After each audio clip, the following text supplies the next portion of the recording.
In this video, we're going to be taking a look at a very popular ETF known as SCHD.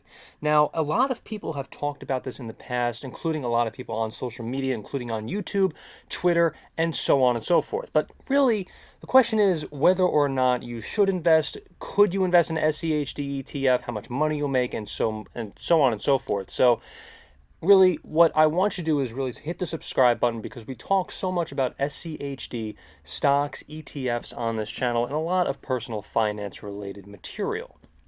And I just wanted to get into SCHD a little more in this video because I think it's really important to know all of your options before you invest. Remember, I'm not a financial advisor.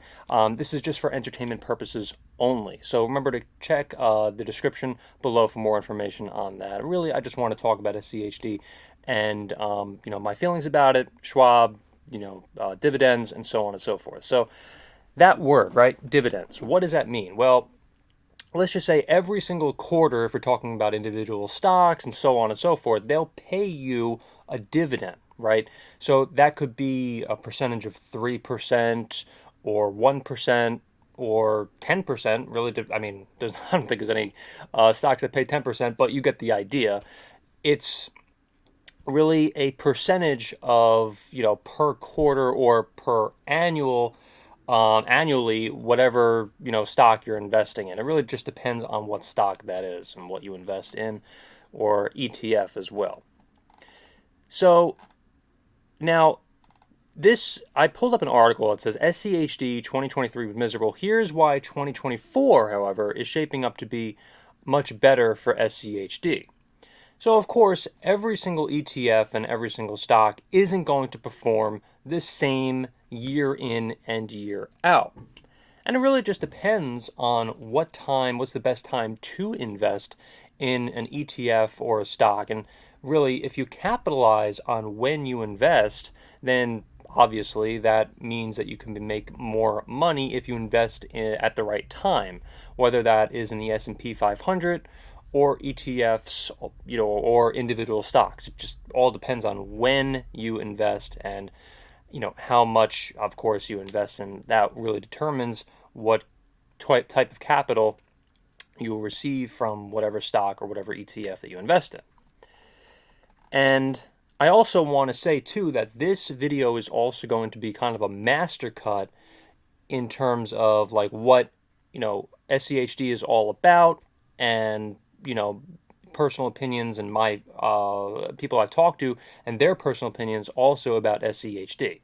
But for now, let's talk about this here. The Schwab U.S. Dividend Equity ETF is one of the most popular dividend ETFs in the marketplace and has been for years. Today, it's grown to become the second largest dividend-focused ETF in the marketplace, behind only the Vanguard Dividend Appreciation ETF VIG, and the 26th largest ETF overall, with assets exceeding $51 billion.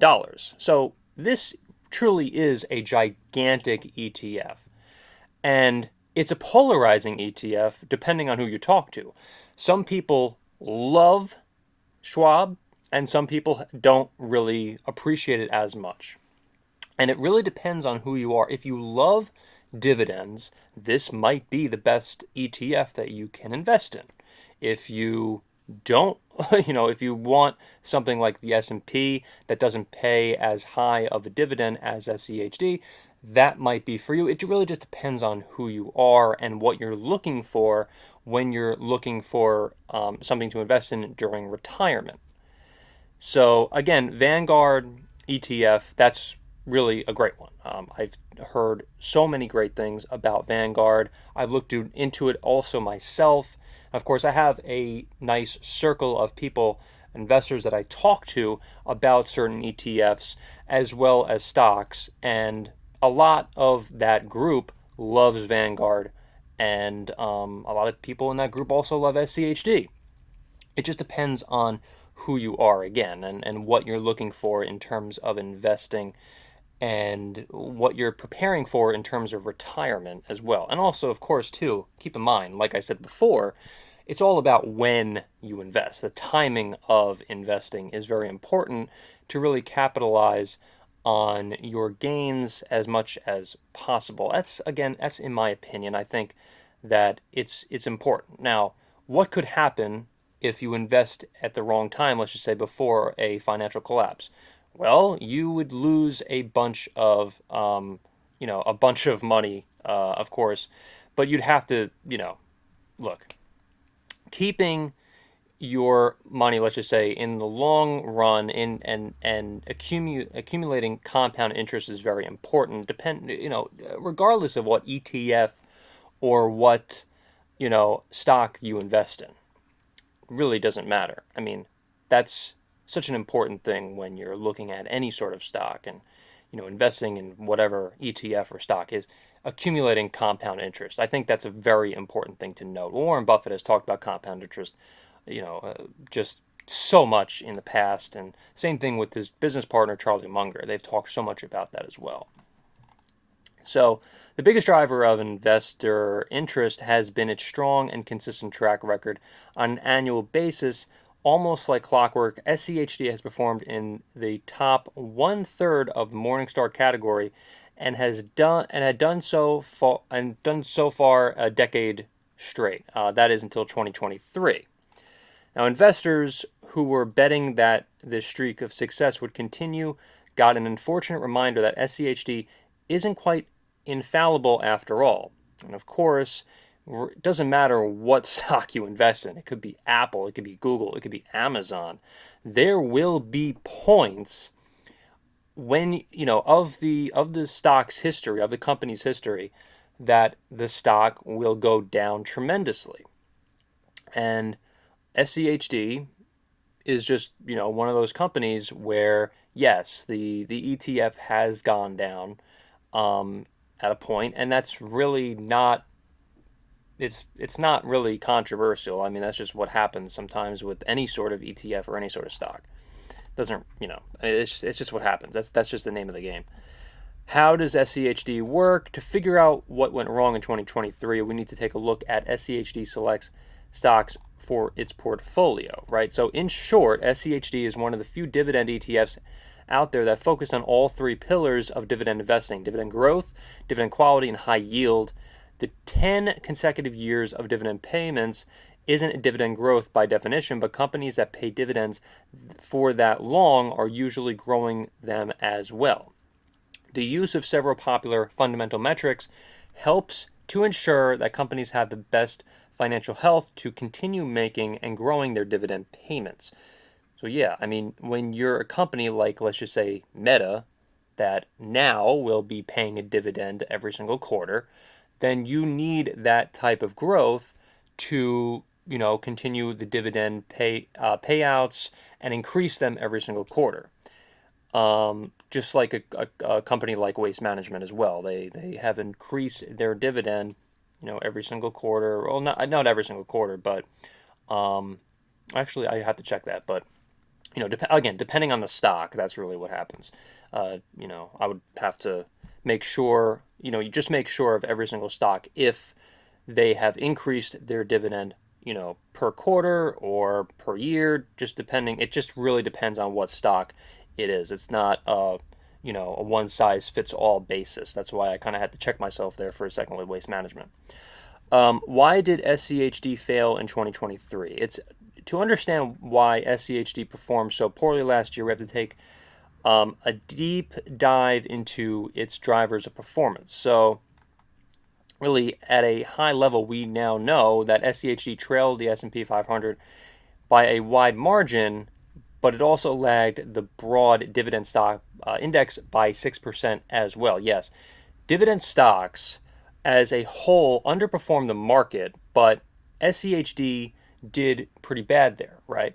So if you take a look at the standard deviation of returns to see that SCHD wasn't really any riskier than the market, its maximum drawdown for the year was only about 1% greater than of the S&P 500. It just flat out underperformed, but we can see that the excessive portfolio risk wasn't really a factor. The next step is to factor regression. In other words, we'll take a look at which specific factors may have led to last year's underperformance.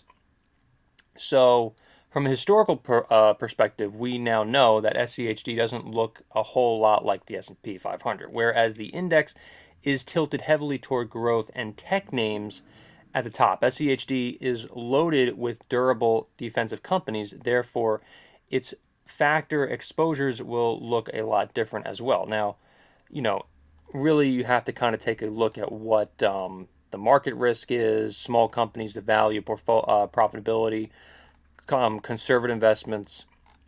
And by the way, like SCHD can turn it around in 2024, 2025, and really continue growth beyond that. Okay, like just because they had one bad year, whoop-de-doo, they can definitely bounce back. I mean, for the love of God, this isn't all doom and gloom when it comes to SCHD.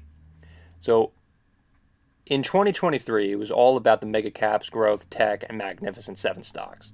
And I think that's going to probably continue on into 2024, and it actually has. You look at NVIDIA, whatever it's called. They the only I always say, like, it doesn't really matter how you pronounce it. All what matters is if you're making money or not. That company has really just outperformed any expectation that people have had. And I think that a lot of the stocks that SCHD have invested in, they can also perform much better, in 2024, potentially in 2025, depending on what happens, though. There's a big question mark there when it comes to real estate, and I actually talked about that in another video. But let's get back to SCHD for now. That's a whole other story. I fully don't expect these groups to lead the way in 24 as they did last year. The article says, and that alone should improve performance. They say that they're a believer that the moment again can continue in 2024. Since we know that SCHD directly benefits from value outperformance, this could be the biggest catalyst that drives a return back into the upper half of its category again. But what will lead to its value stocks, and will they do well? That just remains to be seen. So this was a feature in the 2022 market. The Fed consistently said that they were going to remain or get more restrictive with interest policies to bring inflation back down to earth. Okay. And they never really wavered from that message. The markets, however, tried to talk themselves into the idea more than once that a Fed pivot was imminent. So one needs to look no further than the 2022 chart of the S&P 500 to figure out where investors pricing in a pivot and where they ultimately were disappointed. So if you take a look at SCHD, just pull it up yourself, it's all there. Then it really you can really see like what went wrong in 2023 and if they can turn it around in 2024. It's very obvious where those kind of moves are with SCHD. So on multiple occasions, stocks are rallied by more than 10%, only for them to turn lower again when Powell threw cold water on the idea that the Fed was at the point of pausing or even cutting. The Fed kept the pressure on equities through 2022 and used monetary policy as a tool to do it. We're effectively at that same point again in 2024. The markets have gotten way over optimistic on how many rate cuts we'll see this year, and it's going to be incumbent upon central banks to rein them in. Powell has already fired a few shots across the bow. The ECB is doing the same over in Europe, with core inflation still running at a 4% rate in the United States and not yet trending lower. The Fed has a strong case of keeping interest rates higher for longer. So let's bring this all to a conclusion. Okay.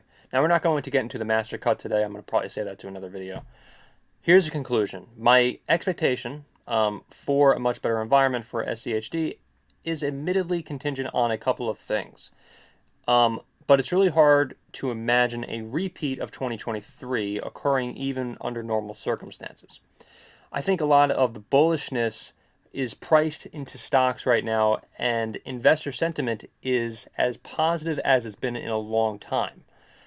Now, when surveys are being published that nearly 100% of respondents expecting rate cuts in 2024, you have to wonder if the smart money should be on the other side of that trade. Now, after all, a few quarters ago, nearly everybody was expecting a recession in 2023. Did that happen? No. We're still waiting for a recession. Now, I'm not saying it can't happen, let's just say in 2025. It could, but, obviously it's still up in the air of what exactly when an economic downturn will occur. So based on mean reversion, the macroeconomic backdrop, the relative overvaluation of risk assets, or some combination of the three, I think 2024 is set up to be a much better year than 2023's. Like back in January 20. Like SCHD had a history of beating the averages, and I think there's a very solid chance it can do it again. But again, it really does remain to be seen of whether or not SCHD can, continue and, just keep on, paying the dividends, and increasing, I should say, its dividends. That's what I should say, increasing its dividends. And I think, there's a good chance of that happening. But, again, it just remains to be seen. And so, what do you think? I mean, do you think that you agree with it? Do you agree with this video? Do you not agree? Do you agree with some of the article with street.com? Do you agree with them? Let me know in the comments. Thank you so much for watching, everybody, and I'll see you in the next video.